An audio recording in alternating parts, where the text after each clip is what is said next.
हम्म,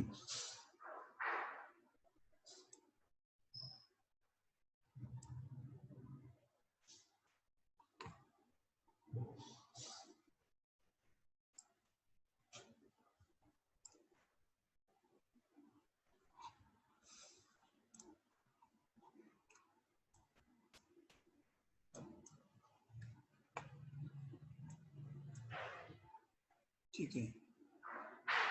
दिसतंय का बोर्ड? दिसतंय. चला का? ठीक आहे.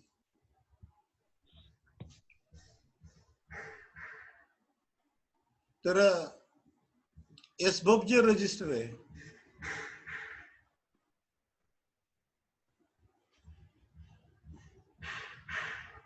just I will tell you how is the SBOF register.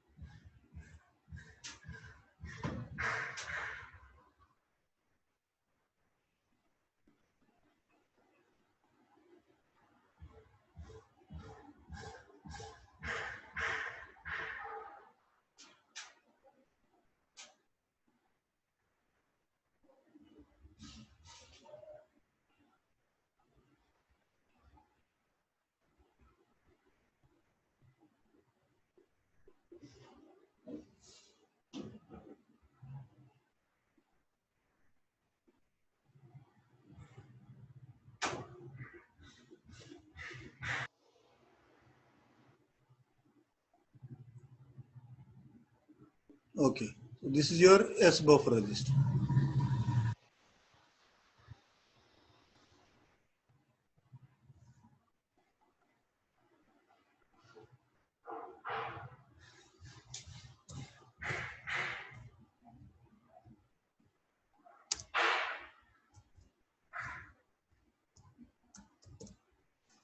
This is your SBOF register.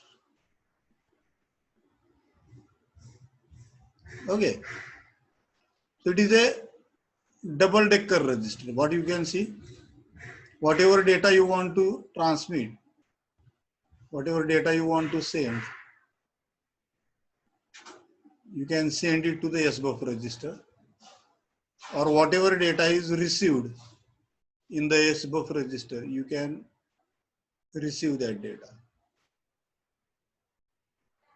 Correct? तर याचा आउटपुट TXD ला जोडलेलं आहे आणि हे RxD कडनं आलं. I will tell you the meaning. This goes to the TXD pin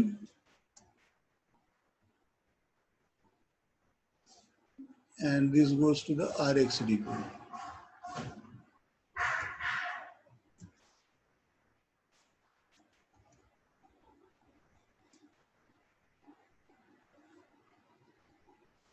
upper बाजू जी आहे, वरची बाजू D0 to D7,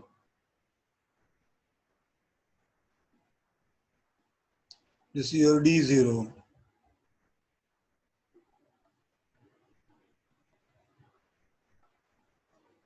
this is D1,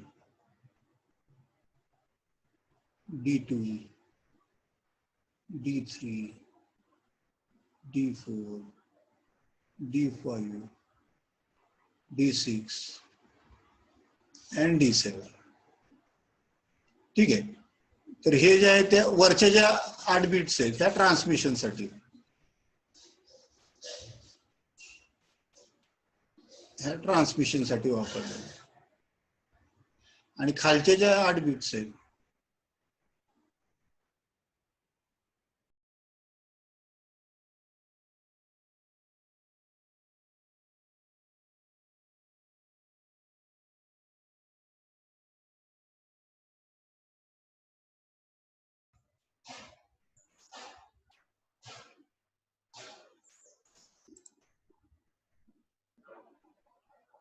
मध्ये फोन आला की कट होते सगळं.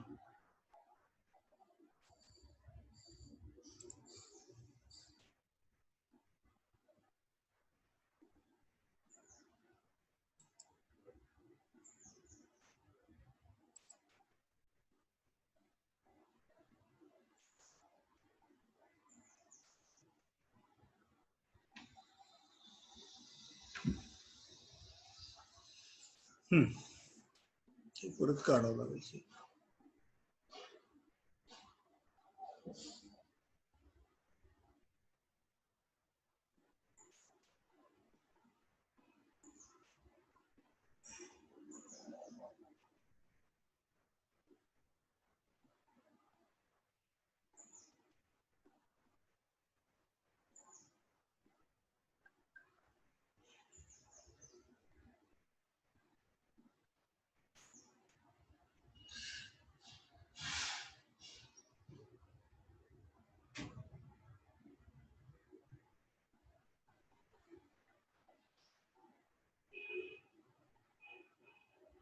Okay,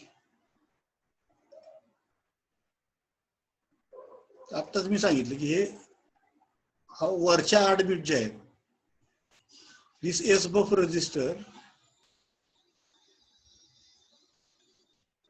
is a double decker register.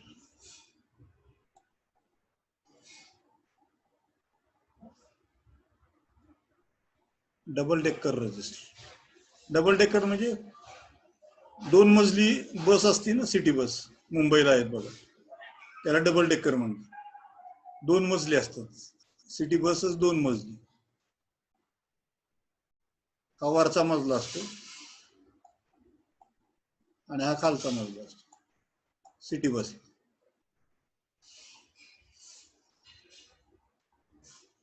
अशा प्रकारची जी बस असते त्याला डबल डेकर बस म्हणतात. त्याच्यामध्ये वर जाण्यासाठी एक जिना असतो, वरच्या बाजूला जाऊ शकता, इथं पब्लिक बसू शकते, किंवा खालच्या बाजूला पब्लिक बसू शकते. फायदा काय तर डबल कॅपॅसिटीनं तुम्ही बस चालवू शकता.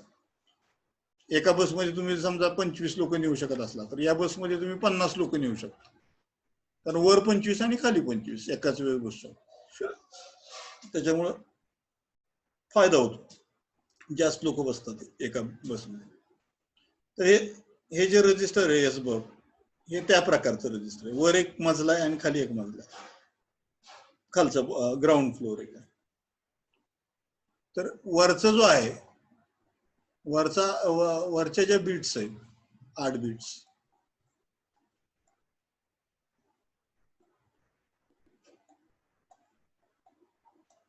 ह्या ट्रान्समिशन साठी वापरलेलं आहे. ह्या ट्रान्समीटरकडे TXD पिन कडे जातात, आणि खालच्या ज्या 8 बीट्स आहेत त्या RxD कडनं येतात. RxD पिन, कारण रिसिव्ह, बाहेरनं आलेला डेटा रिसिव्ह होतो आणि तो डेटा इथं येऊन थांबतो. Sorry, D1.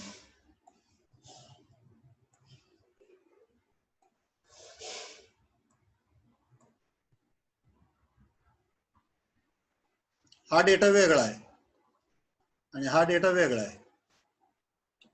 हा पाठवायचा डेटा आहे आणि हा बाहेरून आलेला डेटा आहे.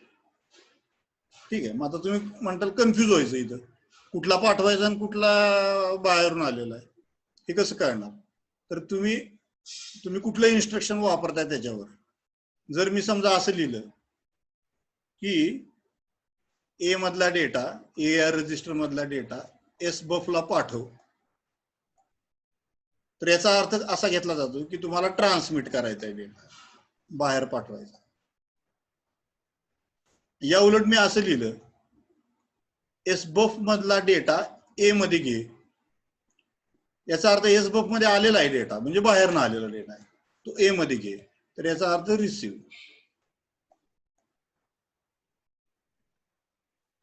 कुठलेही तुम्ही इन्स्ट्रक्शन कसं वापरताय त्याच्यानुसार ते ठरवलं जातं की ट्रान्समिट करायचा डेटा तुम्हाला रिसिव्ह करायचा. जर मी SBUF ला पाठवत असेल डेटा इन्स्ट्रक्शनच्या साह्याने, तर याचा अर्थ तुम्हाला ट्रान्समिट करायचा आहे तो डेटा. आणि जर तुम्ही SBUF मधला डेटा वाचत असताल, रीड करत असताल, तर याचा अर्थ घेतला जातो तुम्हाला रिसिव्ह डेटा वाचायचा आहे, बाहेरनं आलेला डेटा तुम्हाला रीड करायचा आहे. Correct? So the same register is used